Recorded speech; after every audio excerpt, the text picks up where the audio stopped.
Ayan guys mga kasari, i-share ko lang itong panindang idinagdag ko sa aking sari-sari store. Ito guys yung ilan lang sa mga poultry supply.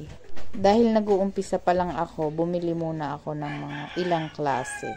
Yung mga madalas lang bilhin ng mga kapitbahay kung may mga alagang manok, bibi, rabbit, pusa at aso.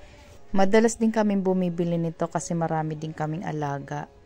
Kaya naisip ko na magtinda na lang din kami nito. Para dagdag benta na din. Yung mga nakikita nyo, yan yung madalas na binibili ng mga kapitbahay ko. Yung Integra 1, Integra 2, Integra 3, GMP 1, GMP 2, GMP 3, tsaka yung mais, concentrate, at tsaka yung pagkain ng pusa, at pagkain din ng aso.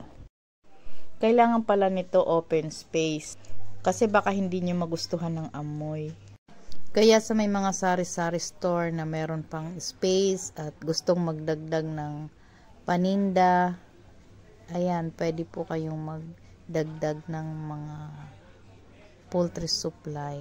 Yung madalas lang bilhin ng mga kapitbahay. Medyo malaki din ang naidagdag nitong benta sa aking sari-sari store. Dahil una pa lang kasi binukod ko muna yung benta ko.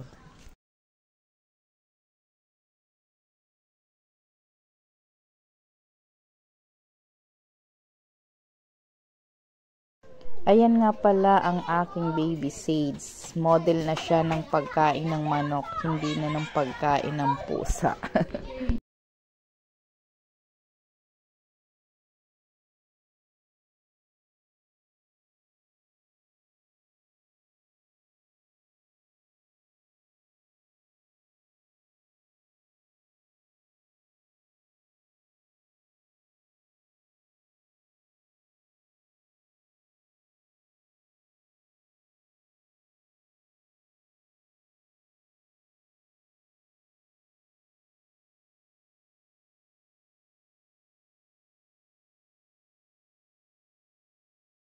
Ayan guys mga kasari, hanggang dito na lang ang aking video. Maraming salamat po ulit sa lahat ng mga sumusuporta sa aking channel.